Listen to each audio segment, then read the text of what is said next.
"She's under my protection now," Bryce said, loud enough for the entire auditorium to hear.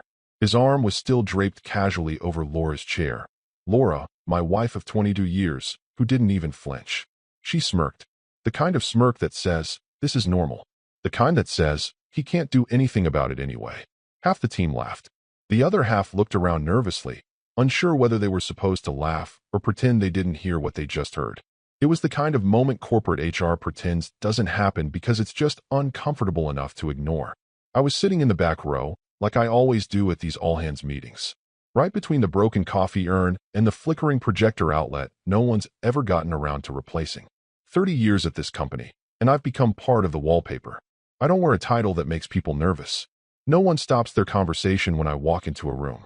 I'm Richard from Facilities, the guy who knows where the backup routers are stored and which floor tiles creak when executives walk in late. But not today.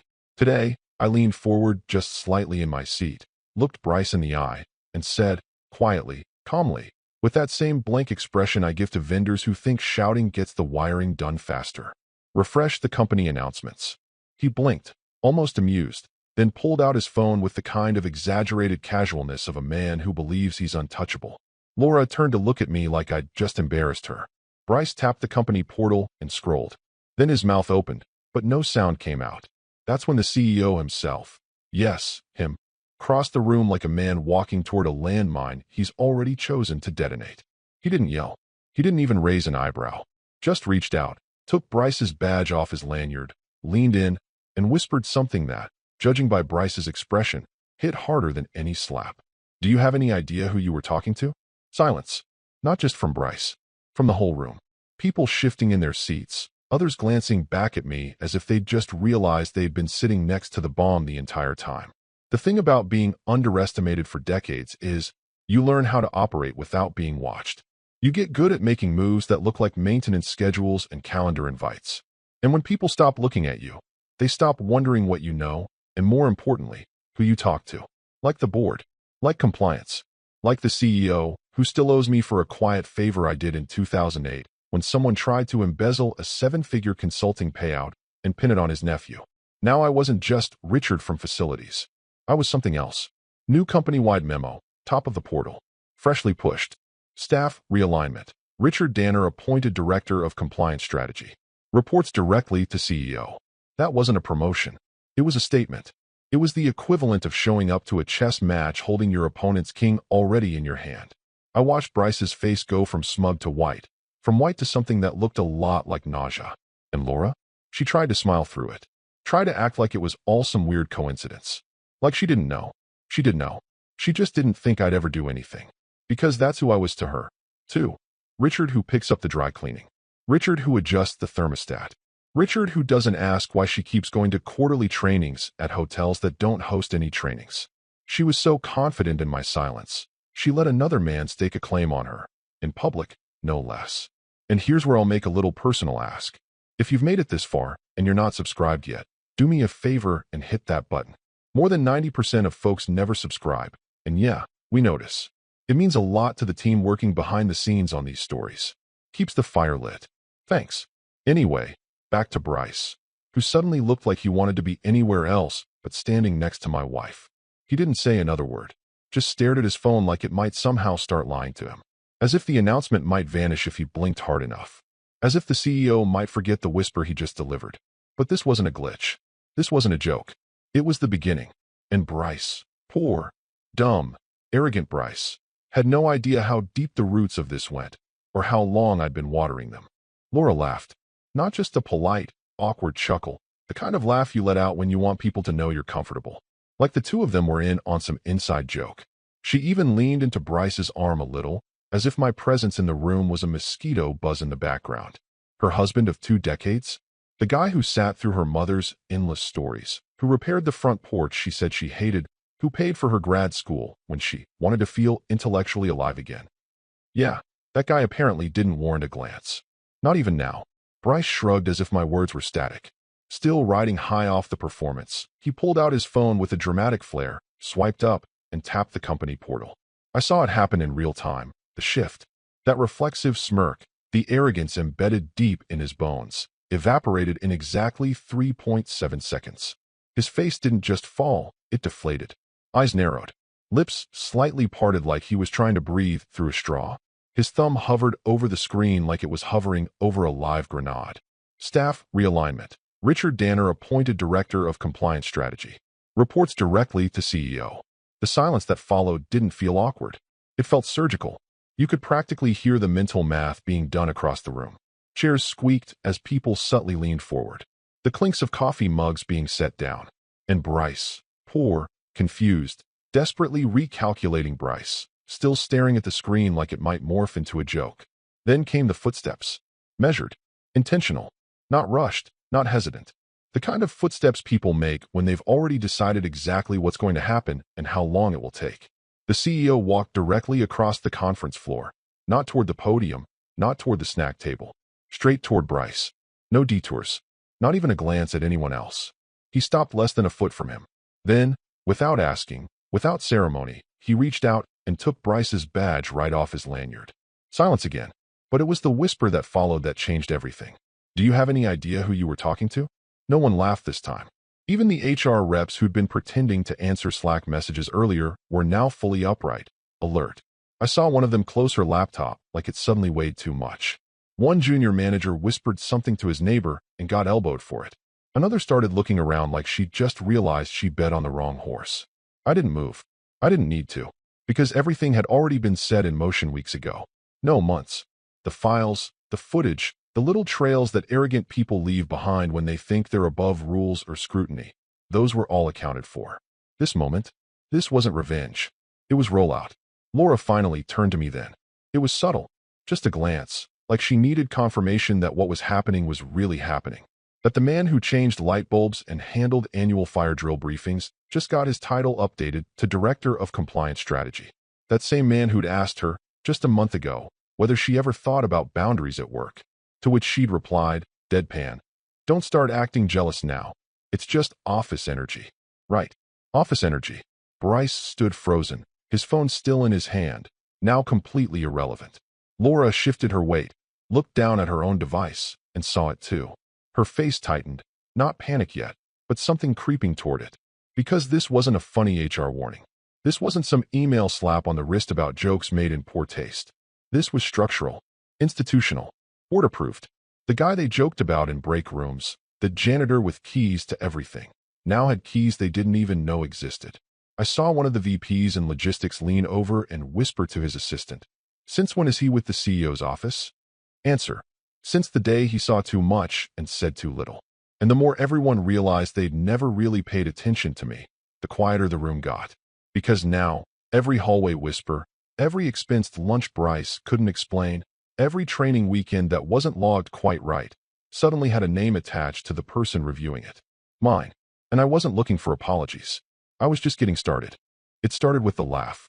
You know the kind. Too light, too sweet, too practiced. A sound I hadn't heard from her in years. Not at home, not with me. It wasn't the laugh of a wife watching a good sitcom or catching up with an old friend. No, this one had layers. Flirty layers. Dangerous ones.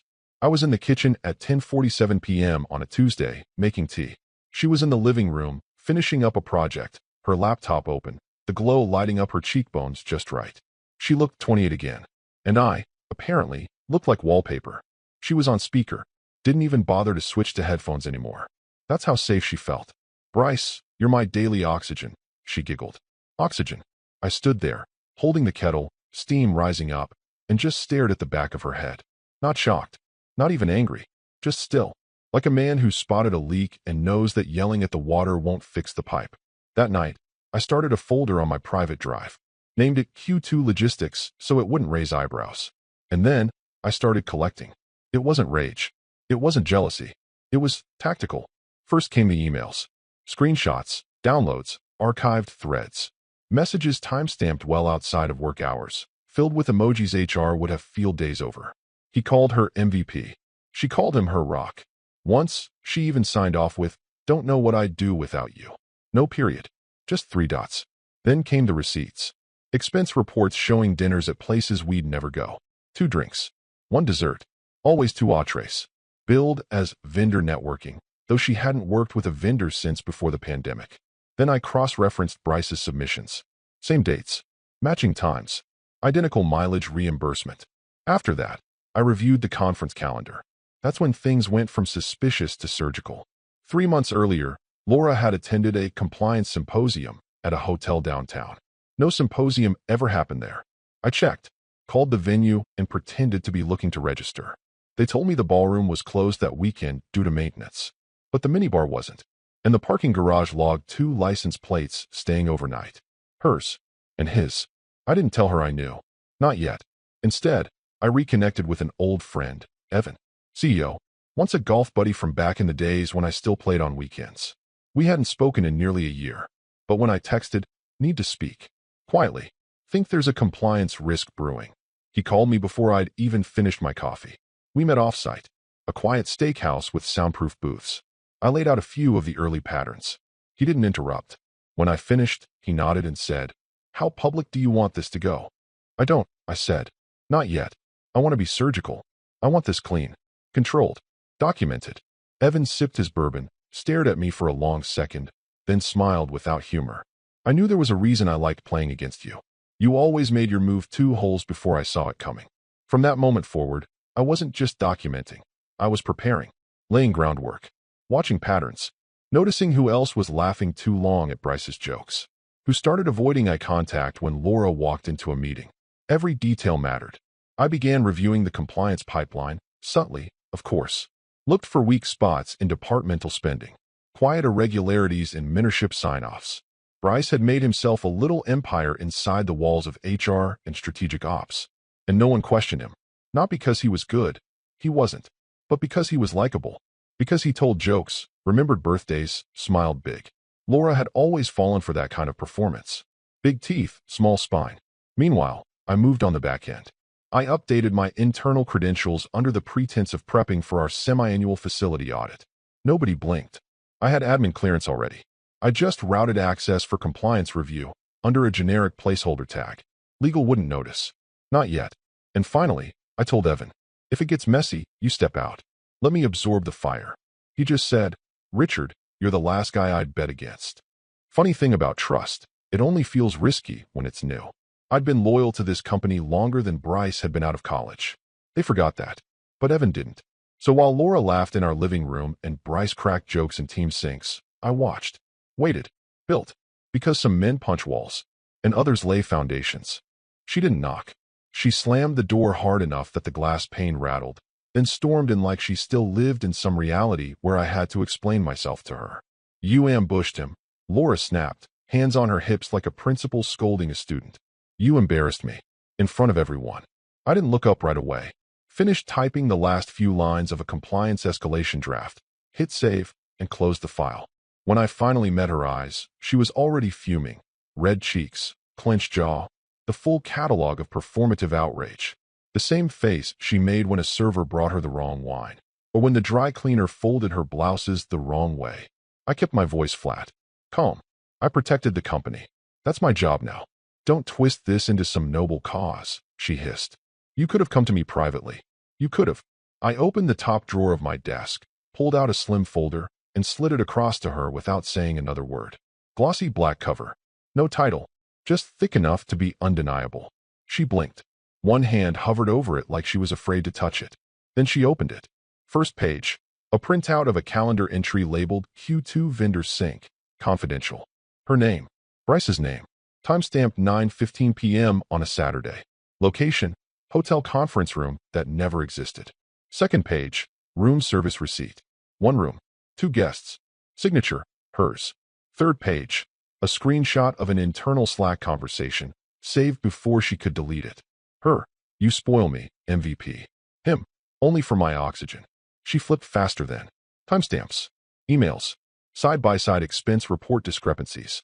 Parking validation records that didn't match the official travel logs. All data. All neat. All undeniable. By page 9, she wasn't flipping anymore. She was staring. You've been collecting this?" Her voice cracked halfway through the sentence. No anger now.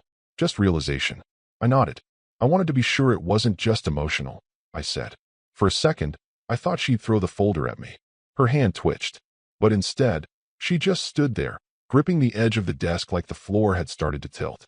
"Is this revenge, she asked, quieter now. Almost a whisper. Because we. Don't finish that sentence. I cut in, still calm. You don't want to lie. Not now. She looked like she was trying to summon a version of herself that didn't exist anymore. The composed professional. The respected strategist. But all that showed now was someone who'd gambled and lost, and couldn't quite understand when the dealer pulled the chips off the table. You humiliated me.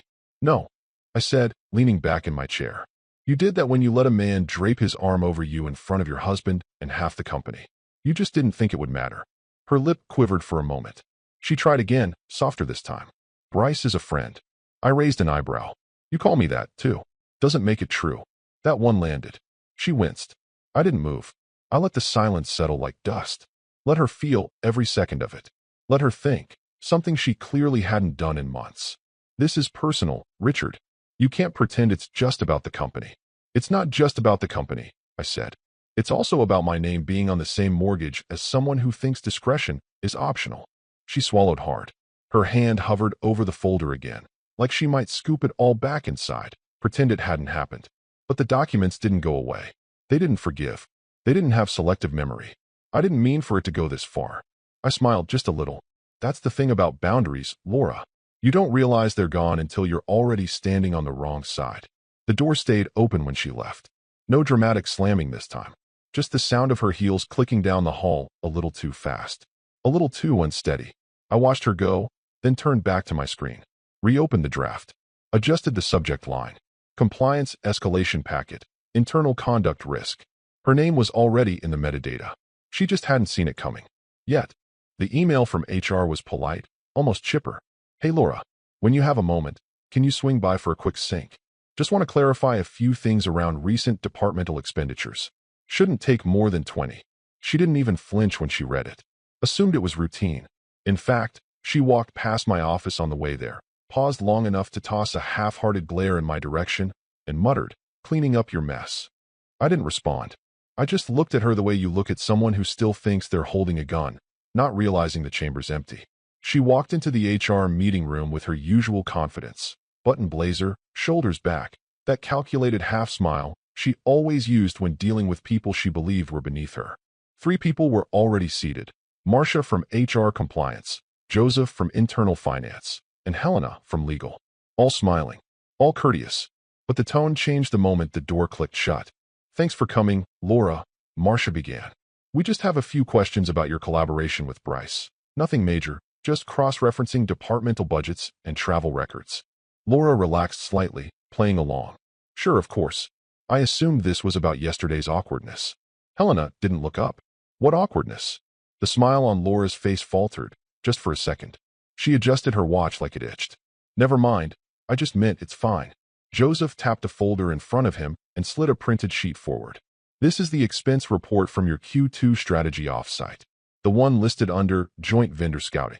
The one submitted for reimbursement twice, once by you and once by Bryce. Can you confirm whether you both attended that event? Laura blinked. Yes, we went together. It was an exploratory thing. We were evaluating partnership opportunities. Helena cut in without looking up. We contacted the venue. There was no vendor event that weekend. In fact, the location was booked for a private wedding party. The room tilted slightly for Laura. Her fingers twitched toward the paper like she might flip it, erase it, correct it. I mean, we were also doing strategic planning. It wasn't formal. Marcia leaned forward, voice still sweet. Can you define what that entailed? Strategic planning in a hotel room booked under his name. Laura's mouth opened, then closed. This wasn't damage control. This wasn't a slap on the wrist. This was a recorded interview. Meanwhile, on the other side of the building, Bryce had just discovered he couldn't log into his account. Email, denied. Slack, denied. Access badge, blinking red. He stood in front of the IT desk like a man whose car had been stolen mid-commute. He texted Laura, WTF. Can't log into anything. Did something happen? She didn't see it immediately. She was too busy wiping her palms on her skirt under the table, trying not to let her voice shake. Are you suggesting misconduct? She asked Helena, deflecting. We're asking questions, Helena replied. You can either answer them here or during a formal audit process. Your choice. That's when Laura pulled out her phone beneath the table and sent Bryce a quick message. What's going on? I'm in HR. They're grilling me. No response. She waited 30 seconds. Typed again. Please tell me you're not suspended. Still nothing. Back in my office, I watched it unfold through the internal dashboard I'd quietly built over the last 3 weeks. Not spyware, nothing illegal. Just meticulous access logs, communication patterns, account activities. Every login Bryce failed to make was timestamped. Every system that pinged back a red flag was one I'd prepped in advance. I'd anticipated their arrogance. What I hadn't anticipated was how quickly the walls would start to close in once I pushed the first domino. Bryce had always been cocky, but never smart. He assumed charm could cover logistics. But compliance doesn't answer to charisma. It answers to patterns, to trails. And Bryce's were all over the system. Laura checked her phone again. Still no reply. Her breath started to shorten. Her neck flushed red. It wasn't just embarrassment now. It was fear. Isolation. She'd stepped out onto a plank thinking she'd do a little dance and step right back. But the ship had already moved. She tried to smile again, to lighten the room. Look, I'm happy to provide more context later. It's all just misunderstandings. Marcia smiled back. Great. We'll be scheduling a deeper review with external audit. In the meantime, your status will be temporarily reassigned to remote until we finish our preliminary findings. That word, remote, landed like a knife. They were pulling her out of the meetings, out of the office, out of proximity to Bryce, out of the story. I closed my laptop, folded my hands, and waited. The second domino was already wobbling. The conference room they chose wasn't one of the usual ones. No glass walls, no catered croissants, no fake bonsai tree in the corner. This one was sealed, soundproofed. No windows, just thick walls and thicker reputations. The CEO sat at the head of the table, flanked by 2 board members, 1 external auditor, and Helena from legal. No assistants, no observers, no digital invites, everything by hand. On paper, phones left outside. That's how you knew it was serious. I brought a single binder. Not a slideshow, not a thumb drive. A binder. They respected that. I laid it down in the center of the table and flipped it open. This, I began, is a breakdown of misappropriated funds across 4 quarters, all tied directly to cross-departmental interactions between strategic operations and human resources. Helena already looked familiar with the first few pages. She'd helped me thread the needle, after all. But the others? They were just beginning to understand the depth. I spoke evenly. No dramatics. No finger-pointing. Just facts.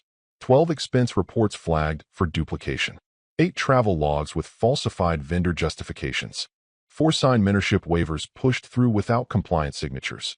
And 1 unauthorized account used to mask personal reimbursements as departmental learning credits. I turned the page. These are screenshots of Slack and internal emails corroborating the coordination between the involved parties. Laura's name was there. So was Bryce's, along with 2 others who had quietly benefited from the chaos he built. 1 in procurement, 1 in training. I didn't smile. I didn't gloat. I let the weight of the documents do the work. The dates, the timestamps, the structure. Because fraud isn't about one smoking gun. It's about architecture. They'd built a little castle of lies, and I brought the blueprints. When I finished, I slid a copy of a report labeled Investor Vulnerability Matrix, Internal Ethics Risk Factors to the CEO. This was your biggest liability. Not because of scale, but because of visibility. 1 leaked to the press about personal relationships influencing budget decisions. And this company doesn't lose money. It loses credibility. And once trust is gone, there's no buyback program for that. One of the board members, a man named Sullivan, leaned back in his chair, arms crossed. Why didn't you bring this to us sooner, Richard? I looked him straight in the eye. Because I wasn't officially responsible for protecting us.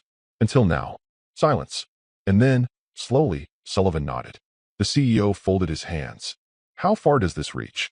Internal involvement appears limited to under 10 staff. Most unaware. But the central pattern? Bryce was the architect. Laura knew. Maybe not the scale, but she enabled it.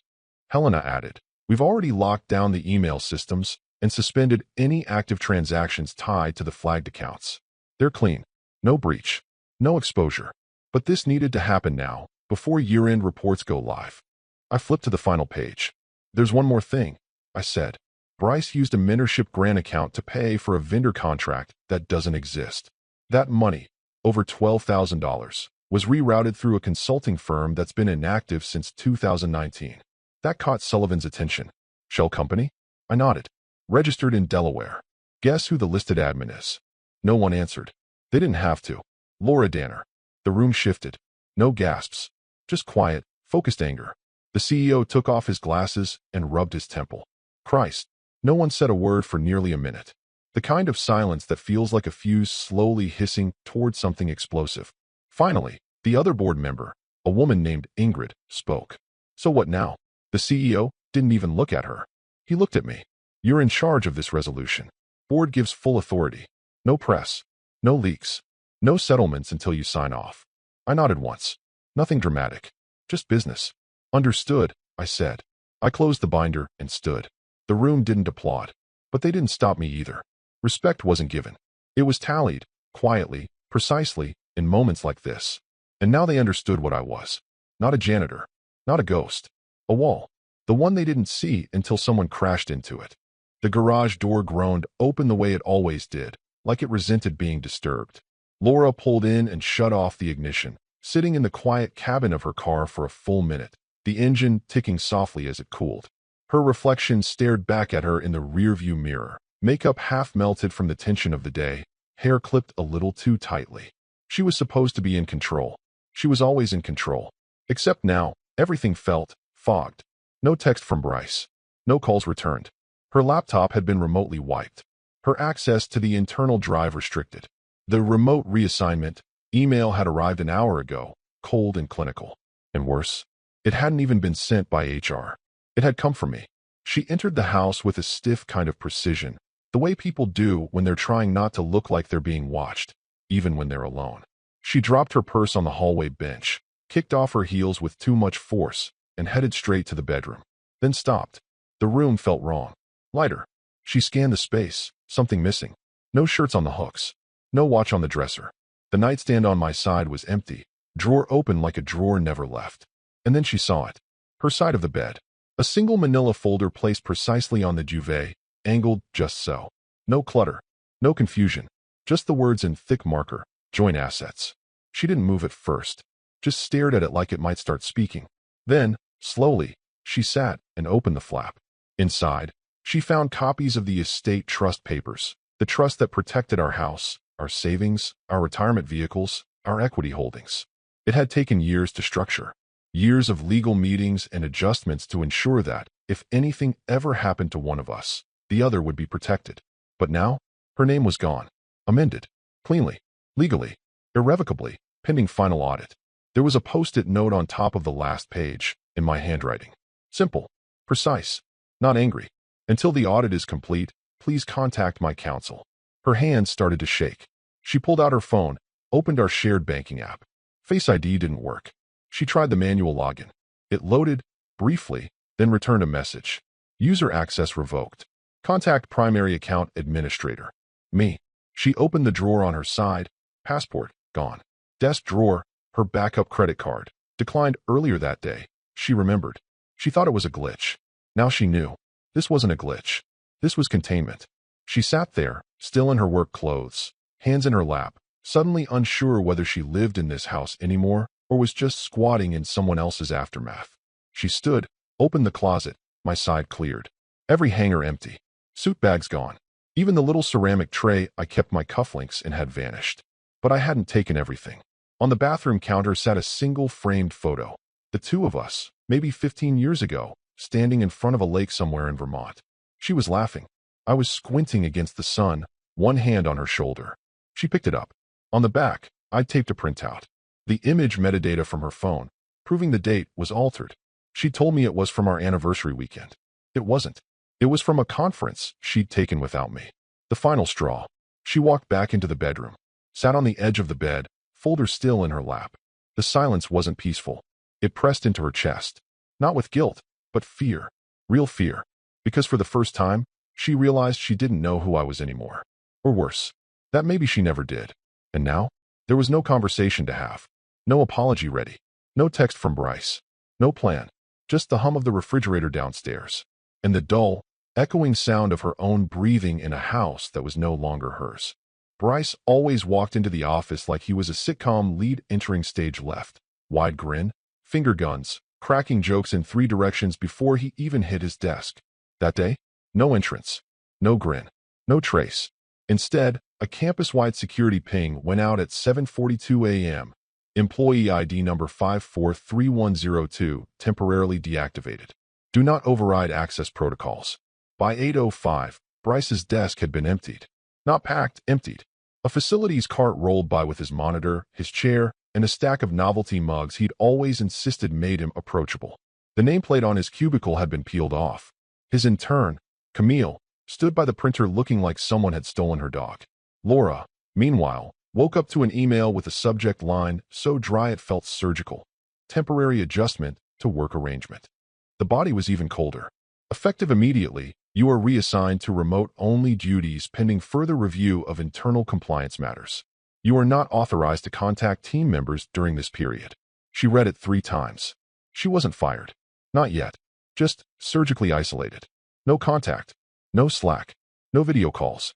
Just silence. Even her calendar was stripped. Meetings vanished like smoke. Shared docs gone. Files frozen. Her name, once proudly attached to half the projects in strategic ops, had been replaced with TBD. She messaged Bryce. No reply. She called. Straight to voicemail. By noon, the whispers began. Marketing murmured first. Dan from paid media leaned over to whisper to Priya about something weird with Laura. By 1 p.m., it had spread to tech. By 2 o'clock, someone in customer analytics had pulled up Bryce's LinkedIn and whispered, "Wasn't he just speaking at that panel last week?" The chat threads exploded. Is Bryce really gone? Did Laura get demoted? I thought they were just work besties. Check the org chart. Her name's gone. Then came the ripple effect. HR summoned 2 more employees from Bryce's so-called mentor circle, Shannon from procurement and Elise from L&D. Both women had spoken highly of him in town halls, posted selfies from team offsites, and approved more than a few suspicious expenditures with his name on the memo line. Now they were being questioned. Hard. Not grilled. Just quietly picked apart. Patterns. Logs. Matching Uber rides. Flights booked on the same card. One of them had even submitted a spa treatment under corporate wellness trial. Bryce had approved it himself. By late afternoon, someone from legal quietly recommended pausing all cross-functional mentorship programs, pending a full framework review. That's when people really started sweating. It wasn't about me anymore. Not Richard. Not the quiet guy from facilities turned director of compliance. It was about the ecosystem Bryce had built, a cozy little empire of favors and flirtations, wrapped in professional jargon and just enough HR language to stay undetected. Until it wasn't. Now it was a virus. One that infected department budgets, mentorship programs, vendor relationships, and cross-departmental travel. The CFO scheduled a closed-door meeting with internal audit. The CMO canceled a planned offsite, citing budget review. Even the diversity committee paused its mentorship showcase, because guess who'd been featured in last quarter's spotlight video, smiling beside a group of hand-picked rising stars? Bryce. Suddenly, nobody wanted their names on anything he touched. LinkedIn endorsements were scrubbed. Photos deleted. One employee even changed her About Me bio from proud to have been mentored by Bryce to passionate about learning and growth. Damage control, full throttle. And Laura? She sat alone at her laptop in the kitchen, logging in with limited credentials, clicking through ghosted dashboards, trying to pretend she still had a job. But even the VPN access lagged now. Her world was shrinking by the hour. She refreshed her inbox. Nothing. Checked Slack. No channels. Opened her calendar. Blank. For years, she thought she was riding the wave of internal influence, that her proximity to Bryce made her untouchable. But influence, when built on innuendo and IOUs, has a shelf life. And the expiration date just hit. Now the question wasn't just who knew. It was who allowed it. And the walls were closing in. The boardroom didn't feel like a conference space anymore. It felt like a courtroom. The air was heavier, as if even the ventilation system understood what was about to go down.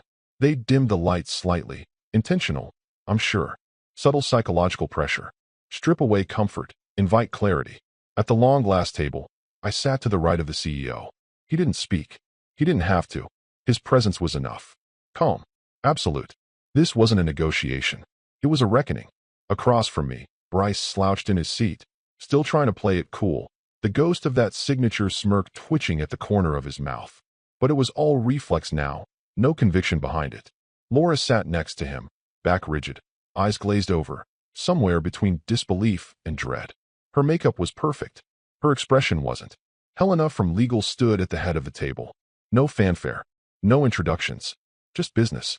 We are convened to close findings related to internal misconduct and subsequent compliance risk. This will be recorded for executive records only. She opened the folder with a slow flip. Each page turned deliberate.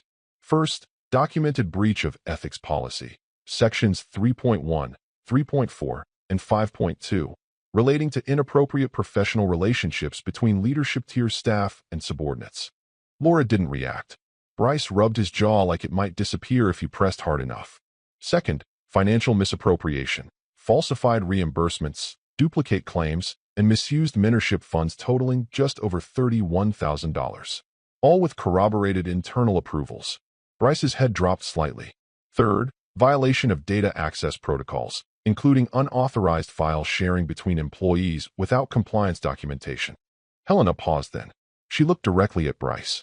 You routed company files through a dormant shell firm under Laura Danner's name. We found 3 payment logs to that account from internal budgets that list no deliverables and no proof of service. Laura blinked. Once.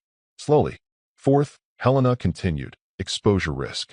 Had these activities continued undetected, this firm would have faced potential class action liability for hostile workplace claims, investor negligence, and federal noncompliance. She closed the folder with finality. Mr. Danner's actions protected this company from that outcome. He collected evidence, submitted it properly, and presented it in a way that allowed us to act before external damage occurred. The silence that followed wasn't awkward. It was precise, like a held breath before a verdict. The CEO turned his head toward me. You have board authority to execute resolution. Final say. I didn't shift in my seat. Didn't adjust my tie. Didn't blink. I already have, I said. That was it. Laura's head jerked slightly. What does that mean? It was Helena who answered. Bryce Thomas, effective immediately, your employment is terminated with cause. You forfeit all severance, stock options, and internal references. Your access remains suspended indefinitely. Legal reserves the right to pursue criminal charges depending on audit findings. Bryce opened his mouth, but nothing came out. No defense. No spin. Just a breath that died before it reached the air. Helena turned to Laura. Laura Danner, you've been offered a voluntary separation agreement. It includes a non-disclosure clause, partial severance, and a 1-year industry non-compete. If you decline, we proceed with formal review, which, based on current evidence, includes accessory charges tied to financial concealment and false reporting. Laura stared at her, then at me. Her voice barely audible. You did this? I tilted my head. I uncovered what you tried to hide. There's a difference.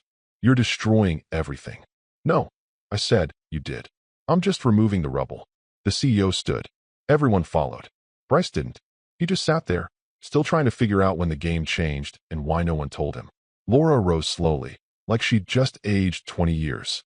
Her eyes scanned the room for a lifeline that no longer existed. She looked at me one last time. But I wasn't her husband anymore. I was the resolution, and the room knew it. The news broke internally before Bryce had even made it out of the building. One by one, his access badges were deactivated.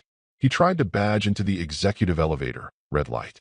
Security was already waiting downstairs with a box containing the contents of his office, though truth be told, there wasn't much to pack. Bryce didn't keep files. Bryce didn't keep anything. He floated on charm and calendar invites. Now, no smile, no bounce in his step, just silence, dead phone battery, and the slow march down the corridor of the floor he used to run like a personal stage. He passed by the HR glass wall, where people inside pretended not to look. But everyone was watching.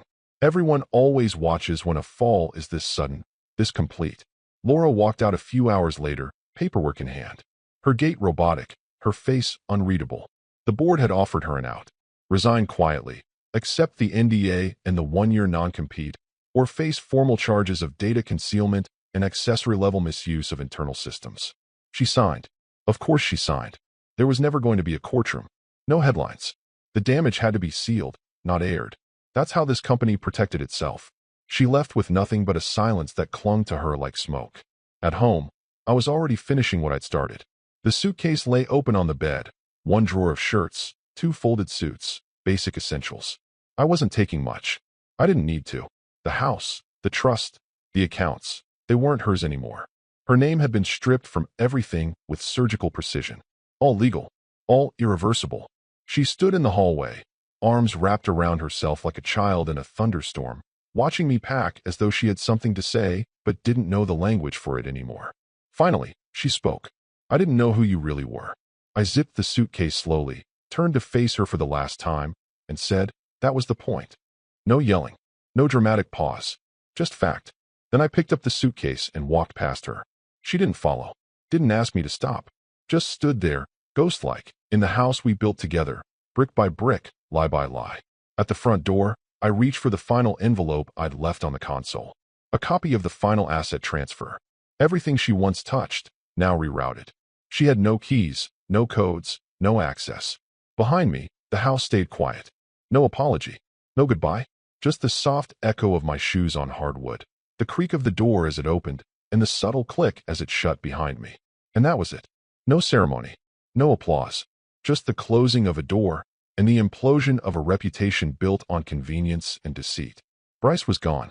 Laura was finished. And me? I never looked back.